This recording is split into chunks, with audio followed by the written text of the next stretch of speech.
Saludos, amados hermanos y hermanas. Hoy es el miércoles 9 de febrero del año 2022, después de Cristo.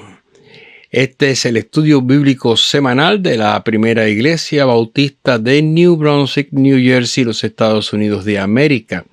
Yo soy su pastor, el reverendo Luciano Márquez Jr., y este es un programa que se transmite por coordinación de los medios técnicos de nuestra iglesia bajo la dirección del hermano Lester Márquez, ministro de adoración.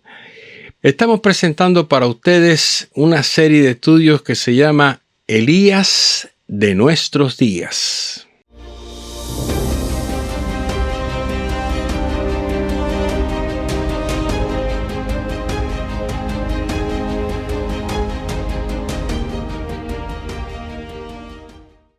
Pero antes vamos a leer la Biblia en un Salmo 42, a partir del versículo 6, unos textos escogidos. Dice así el Salmo: Dios mío, mi alma está abatida en mí.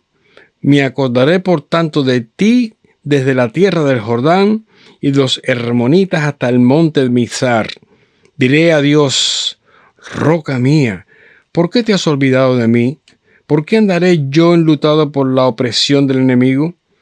Cuando hiere mis huesos, mis enemigos me afrentan, diciéndome cada día, ¿dónde está tu Dios? ¿Por qué te abates, oh alma mía? ¿Y por qué te turbas dentro de mí? Espera en Dios, porque aún he de alabarle, salvación mía y Dios mío. Vamos a orar al Señor. Padre, estamos esta hora invocando tu nombre y tu presencia para que este estudio, esta transmisión, este encuentro con tu palabra sea de edificación para nuestras vidas y para todo aquel que escuche. Bendice nuestra iglesia, bendice cada uno de nuestros hermanos y hermanas, bendice nuestros ministerios y permite que tomemos de tu palabra estas enseñanzas para vivir por ellas. Oramos por Jesús. Amén. Queridos hermanos, estamos en el tercer capítulo de este estudio que se titula hoy Se enciende la candela.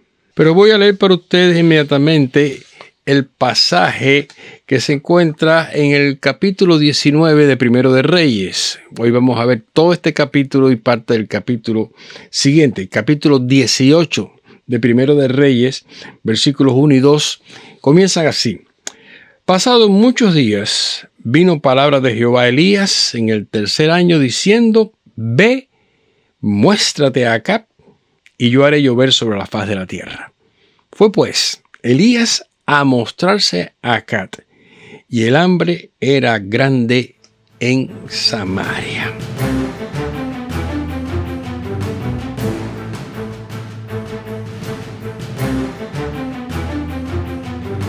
Amado, han pasado 3 años desde que Elías anunció que no iba a llover hasta que él lo volviese a decir en nombre de Jehová, y la situación era un verdadero caos en la nación. El rey Acab había hecho algunos arreglos, algunas gestiones, había buscado soluciones, pero con muy poco éxito. La situación nacional era crítica. De hecho, Acab había tratado de encontrar a Elías por algún lugar para arreglar las cosas con él, si él tenía esa potestad de controlar este fenómeno natural, pero el profeta estaba desaparecido, nadie sabía de él. Es bueno que empecemos a pensar un poco en lo que toca con nuestros días. La gente no siempre le gusta escuchar lo que Dios dice. De hecho, por lo rural, la gente así sabe lo que Dios le va a decir, pero tienen la vana ilusión de que el Señor va a cambiar sus palabras en algún momento y ellos se van a dar el gusto de manipular a Dios. En el caso de Acab, esto no iba a pasar de manera alguna. De hecho, Acab estaba dependiendo mucho de un hombre llamado Abdías. Este Abdías era su mayordomo, el que verdaderamente seguía adorando a Jehová de una forma secreta, obviamente, porque ya Jezabel, la reina, había asesinado a muchísima gente que respetaba a Jehová. Abdías, tenemos que imaginarlo, no le quedaba más remedio que contemporizar con Acab y Jezabel en la adoración de los Baales, pero obviamente nunca se rindió a la práctica idolátrica. Ahora bien, ¿Cómo pudo Abdías haber evitado rendirle culto a aquel abominable ídolo si era el mayordomo del rey? Fíjese usted, él era algo así como un administrador, un jefe de gabinete, el asesor principal en materia de suministro y almacenamiento, o lo que es más. ¿Cómo se arriesgó este oficial del rey a salvar a aquellos 100 fieles de Jehová de que fueran masacrados por la terrorista Jezabel como había hecho con otros antes? Bueno, en realidad Abdías era un hombre habilidoso y de alguna manera Dios lo estaba usando en esa posición. De hecho, Abdías andaba en esta gestión de tratar de encontrar al profeta o tratar de encontrar agua o tratar de encontrar comida para los establos del rey, cuando de manera inesperada se le aparece en medio del camino Elías en persona. El texto nos dice que Elías se postra de inmediato enfrente del profeta y lo hace en reverencia al Dios que representaba el profeta, al cual Abdías adoraba, pero también es un reconocimiento a aquel hombre que en aquel momento él reconocía era el mensajero poderoso de Dios, dadas las circunstancias que estaban viviendo. Y aquí viene nuestra actualización. Abdías debe haberle dicho a Elías algo así como esto: ¡qué bárbaro, Elías! Lo que dijiste sobre la sequía, colosal, fenómeno, no ha caído ni una gota de agua, se ve que Dios está contigo. Pero, ¿dónde estabas escondido? ¿Cómo es que te apareces así, nomás delante de mí? ¿Qué tú crees que va a pasar si yo voy y le digo al rey que te encontré? Y él me va a decir, ¿por qué no lo trajiste por los pelos y yo salgo a buscarte y tú no apareces? ¡Qué bárbaro! ¿No te das cuenta que me van a colgar? ¡Qué bárbaro! Es un dicho popular y esta es una actualización que hacemos en esta reflexión. Es una expresión común que usamos de sorpresa cuando hay una acción o cuando hay una resolución fuera de lo común. ¡Qué bárbaro! Pero rompimos cuando sucede algo fantástico que nadie esperaba o cuando alguien, sobrepasando todas las posibilidades y las expectativas, nos deja asombrados. También esta expresión alude a algo intrigante. ¡Qué bárbaro! Como también a algo que merece un regaño. ¡Qué bárbaro! Depende mucho del contexto. Por expresa indicación de Dios, Elías había regresado para encontrarse otra vez con Acab. El rey impío Acab no perdió la oportunidad para recriminar a Elías por los males que estaba sufriendo el pueblo. No se atrevió a usar fuerza contra él, pero no lo pensó dos veces para decirle, ¡qué bárbaro, Elías! ¿Te das cuenta de lo que has hecho? Bueno, en Primero de Reyes 18, 17 al 19 leemos cómo fue este momento. Dice así: cuando Acab vio a Elías, le dijo, ¿eres tú el que turbas a Israel? Y él respondió, yo no he turbado a Israel, sino tú y la casa de tu padre, dejando los mandamientos de Jehová, siguiendo a los Baales. Envía pues ahora y congrégame a todo Israel en el monte Carmelo, y los 450 profetas de Baal, los 400 profetas de Acera que comen en la mesa de Jezabel. La controversia estaba en el aire, el enfrentamiento era inevitable. Elías, sin darle tiempo a reflexionar ni a pensar, le presenta un desafío, un tremendo desafío. Ese desafío no era solamente a los profetas de Baal y de Acera, no era un desafío para Jezabel. Elías anuncia que Jehová va a probar que él solo es Dios. Acab se queda sin palabras. Miren, de repente nos pasa así en la vida muchas veces. Las cosas que estaban pendientes, que han estado demorándose por largo tiempo, que han estado ahí en espera del momento, de pronto Dios nos pone en el espectáculo, en el movimiento, en el escenario público y tenemos que actuar en consonancia a lo que Dios nos ha mandado a hacer. Nosotros no sabemos nunca todos los planes de Dios, tampoco sabemos la manera en que Él va a desarrollar y poner en movimiento todo lo que Él ha pensado. Podemos especular, podemos incluso investigar, pero Dios actúa con toda libertad y así de manera inesperada nos pone enfrente de las situaciones más críticas que pueda haber. El choque iba a tener lugar en el monte Carmelo. El Monte Carmelo era una elevación cerca de la costa, muy cerca de donde hoy está la ciudad que se llama Haifa. En ese monte, en esa loma, una especie de barranco, había habido un culto a Jehová en tiempos cuando todavía no se había fabricado el santuario. Ahí había habido un altar que ya estaba a esta altura muy descuidado y por supuesto se había sustituido en la adoración a Baal en aquel lugar en lugar de adorar a Jehová. Aquello fue un litigio bárbaro, un espectáculo asombroso, una apuesta explosiva. No fue la primera vez en la Biblia, ni sería la última, ni va a ser tampoco la última vez en que Dios hace descender fuego del cielo. Pero una vez más, Dios le concedió al profeta Elías la oportunidad de ser él el que ostentara el portento del fenómeno de hacer descender fuego del cielo. Los detalles de este evento en el Carmelo son muy amplios, no los vamos a estudiar. Están en ese capítulo 18. Solamente mencionar que hubo una gran convocatoria de todo el pueblo para que fueran testigos presenciales. Había una cantidad de sacerdotes idólatras con el ridículo de aquellas danzas y ritos cruentos y violentos. El silencio sepulcral de los falsos dioses que no respondieron a ninguna de aquellas reclamaciones de sus sacerdotes. Y mientras tanto Elías prepara y fabrica, podemos pensar que en el lugar que antiguamente había estado, un altar para Dios, para Jehová Dios, con 12 piedras, muy simbólico de la costumbre de los israelitas, las 12 tribus de Israel. Y hasta aparece agua. Trajeron 4 cántaras de agua que Elías requirió, no se sabe de dónde, y aparentemente aquellas cántaras de agua, aquella agua se iba a desperdiciar porque Elías la hizo derramar para presentar un auténtico ceremonial que mostraría la grandiosidad de Dios. Miren cómo dice el texto, Primero de Reyes 18, 36 al 39. Cuando llegó la hora de ofrecerse el sacrificio, se acercó el profeta Elías y dijo: Jehová, Dios de Abraham, de Isaac, de Israel, sea hoy manifiesto que tú eres Dios en Israel, y que yo soy tu siervo, y que por mandato tuyo he hecho todas estas cosas. Respóndeme, Jehová, respóndeme, para que conozca este pueblo que tú, oh Jehová, eres el Dios, y que tú vuelves a ti el corazón de ellos.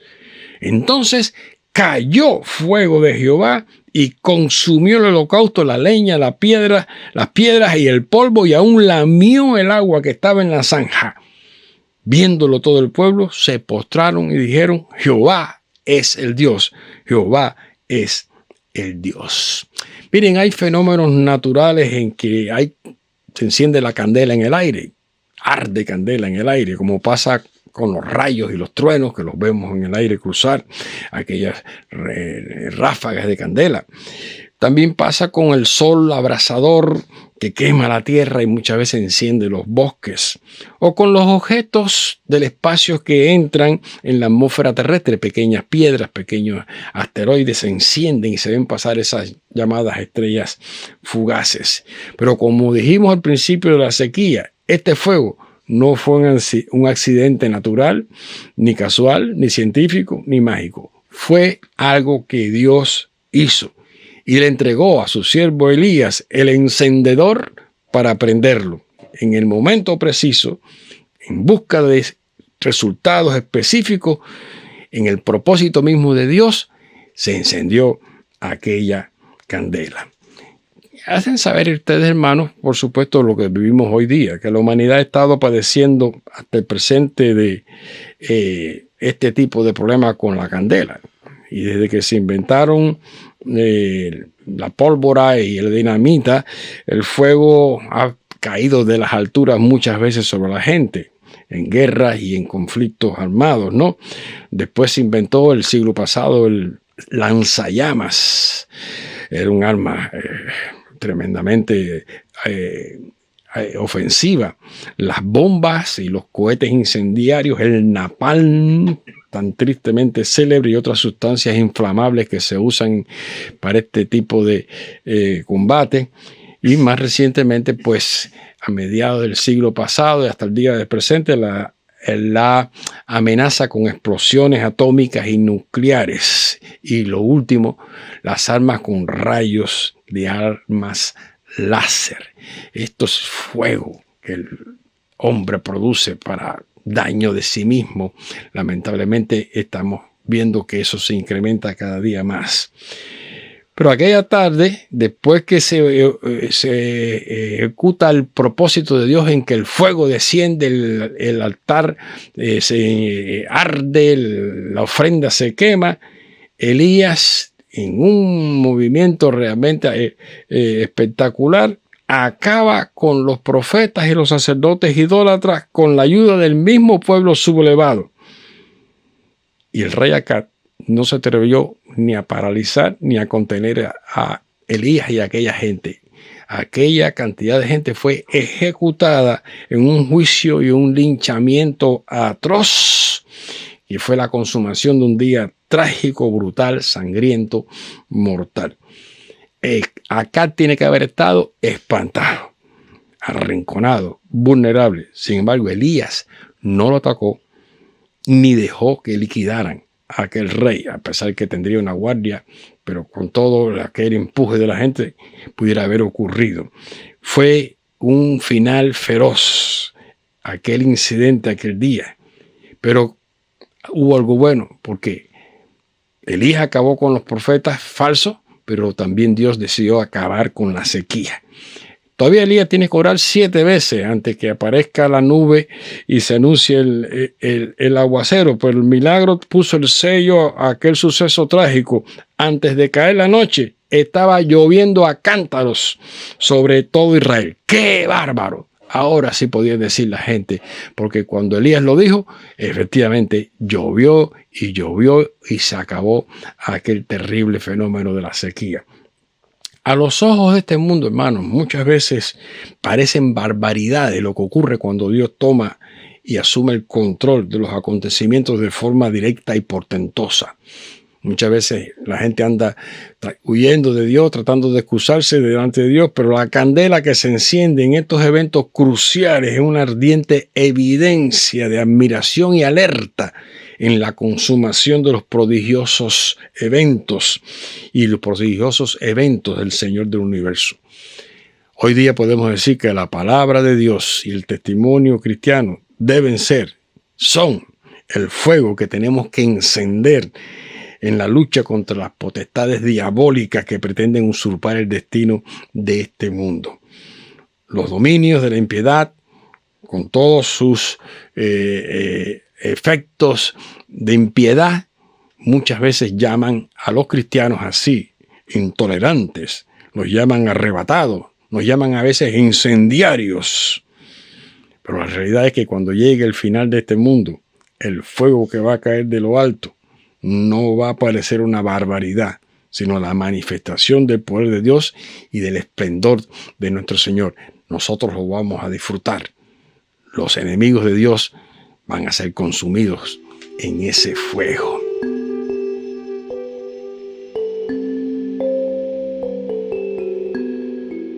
Seguimos entonces y pasamos a un episodio que va a ser bastante contrastante con lo que hemos visto. Leemos para ustedes entonces ahora en 1 de Reyes 19, 1 y 2. Dice: Acab dio a Jezabel la nueva de todo lo que Elías había hecho y de cómo había matado a espada a todos los profetas. Entonces Jezabel envió a Elías un mensajero diciendo: así me hagan los dioses y aún me añadan, si mañana a estas horas yo no he puesto tu persona como uno de ellos. Fíjense ustedes que el texto del capítulo 18 termina diciendo que Acab salió de allí para Jezreel. Y dice que Elías tuvo fuerza para adelantarse y llegar a Jezreel antes que Acab, que era donde estaban acampados el rey y sus súbditos, incluida la fatídica Jezabel que estaba allí. Jezreel era una ciudad en el valle del mismo nombre, continuo a el Monte Carmelo, venía esa quebrada, ese valle. Y el valle de Jezreel tenía mucha fama en la antigüedad porque ahí habían ocurrido cosas, fenómenos. Ahí estaba la antigua ciudad de Megido y ahí fue donde se dio la primera batalla que se recoge en la historia entre egipcios y cananeos. Pero del Monte Carmelo a la antigua ciudad de Jezreel habían unas 30 millas y Elías corrió. Llegó primero. Ahora Elías tenía hasta un criado que andaba con él. Así que este hombre de alguna manera lo ayudó. Llegaron a Jezreel, pero lo que pasó allí fue tremendamente inesperado. Esta mujer estaba esperando cuando llegó Acab y dio la noticia, supuestamente ya estaba allí Elías, y esta mujer, Jezabel, emitió una amenaza de muerte con características tremendas. Y cuando Jezabel lo decía, no era cosa de juego, porque ya lo había hecho muchas veces, había matado a mucha gente. Pero lo más asombroso resultó la reacción azorada del profeta. Así que Elías, cuando escucha estas cosas, huye para escapar de la venganza de la esposa de Acab. Y huye, según el texto bíblico, 100 millas hacia el sur. No paró, 100 millas. O sea que Elías estuvo en este recorrido 3 veces más largo que lo que había corrido de Carmelo a Jezreel.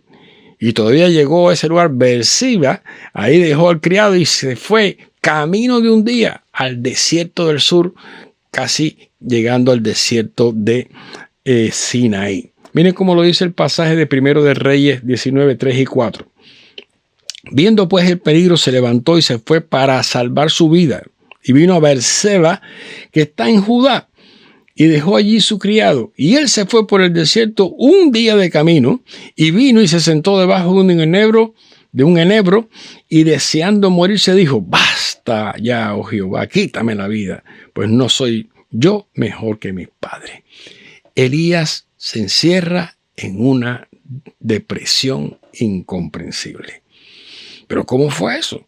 ¿Qué otra gente asustaría tanto a Elías? Bueno, que otra gente se asustara podría ser comprensible, pero Elías, ¿qué pasó con el ánimo de este hombre a quien Dios le había dado tantas pruebas de poder y de propósito? ¿Qué pasó? ¿Tanto se acobardó Elías? ¿Te aflojaste, Elías? ¿Te rajaste? Elías diría: sí, más o menos.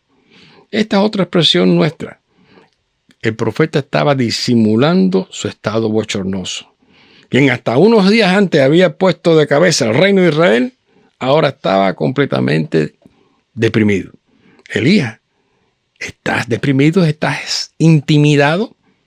Sí, más o menos.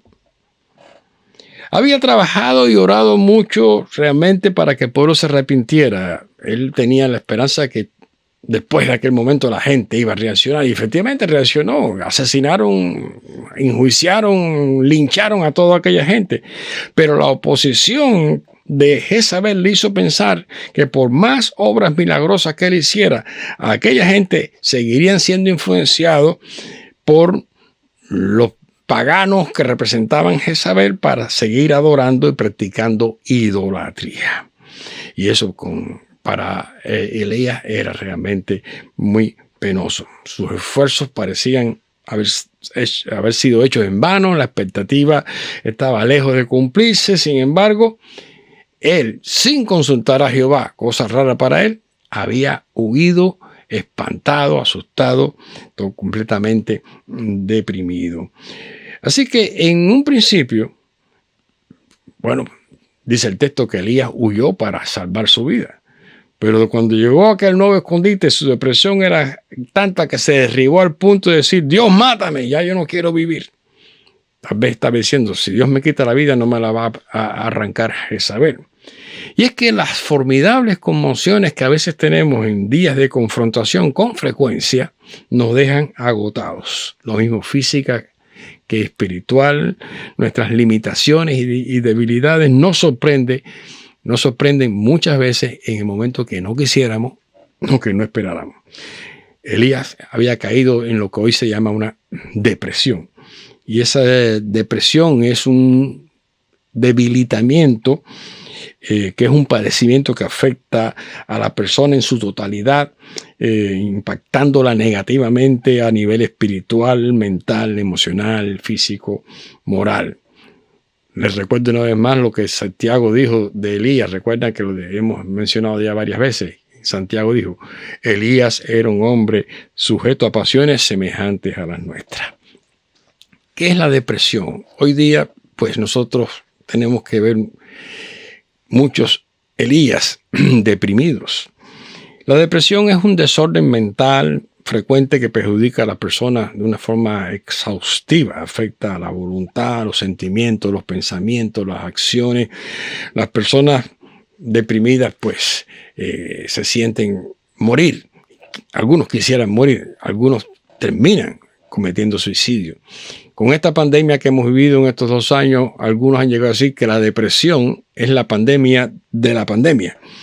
Y es un mal muy común hoy día y se ha extendido aún entre los cristianos, dentro de la iglesia y aún a ministros y líderes de la obra de Dios. Les ha afectado este tipo de padecimiento depresivo.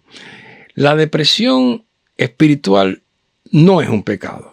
En realidad no podemos decir que sea un pecado que alguien se sienta deprimido. Lo que es un pecado es lo que la gente llega a hacer o no hacer sobre pretexto de sentirse deprimido. Y en especial, si uno no procura el alivio y la solución al problema y se queda en ese estado, llega un momento en que uno se aleja de Dios, uno entristece el Espíritu Santo que está trabajando en nosotros y le impide obrar. Hay que evitar esa depresión con la ayuda oportuna y la mejor disposición que encontramos en la palabra de Dios. Ahí es donde está el límite del pecado.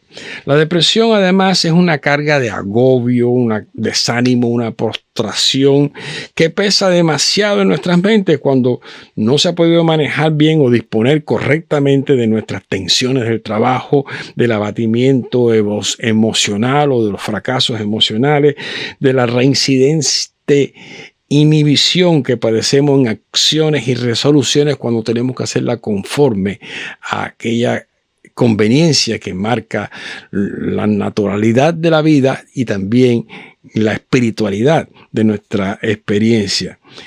Pudiéramos decir, no es lo mismo tristeza que depresión, pero sí, más o menos, es igual. Fíjense cómo lo pone el apóstol Pablo en Romanos 11, 2 y 3, cuando menciona este caso de Elías. Dice, no ha desechado Dios a su pueblo, al cual desde antes conoció. ¿O no sabéis qué dice de Elías la Escritura, como invoca a Dios contra Israel, diciendo, Señor, a tus profetas han dado muerte y tus altares han derribado y solo yo he quedado y procuran matarme?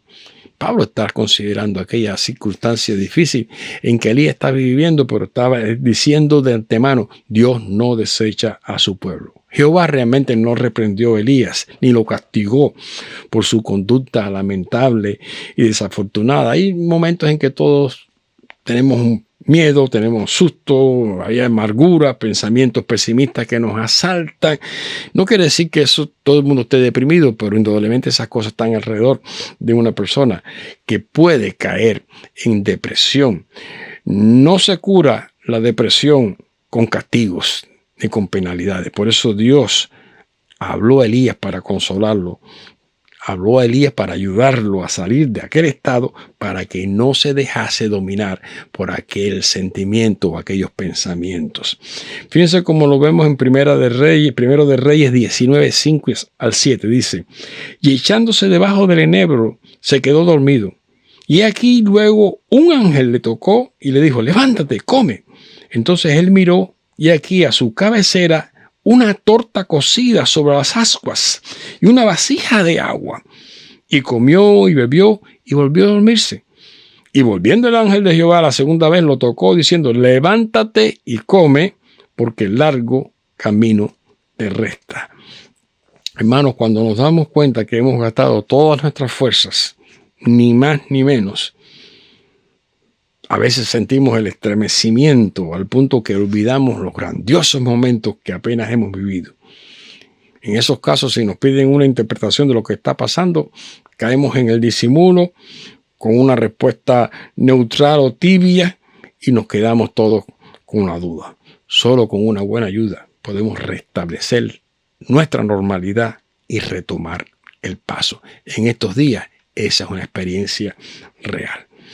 Finalmente, este episodio termina con Elías restablecido otra vez, alimentado de una forma providencial nuevamente por el Dios, y los ángeles, en este caso no fueron cuerpos, fueron ángeles mismos. Más o menos se fue recuperando de su decaimiento y estuvo listo para las jornadas que tenía por delante. Todavía faltaba mucho que hacer en su ministerio profético. Dios no nos deja nunca así, deprimidos, después de servirle y dar testimonio de Él cuando hay confrontaciones.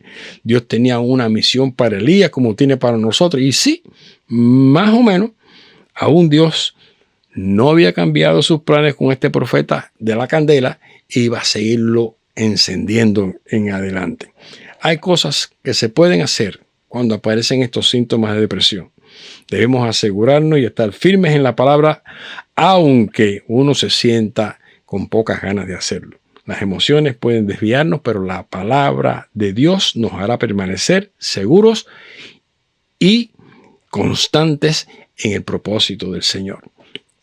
Termino mencionándole dos expresiones de hombres de Dios en el Antiguo y el Nuevo Testamento respecto a momentos depresivos. En aquellas confrontaciones que el gran hombre de Dios, Esdras, aquel hombre que trabajó por la reconstrucción de Jerusalén, tuvo que enfrentar con la incomprensión, con la falta de cooperación de muchos de sus contemporáneos.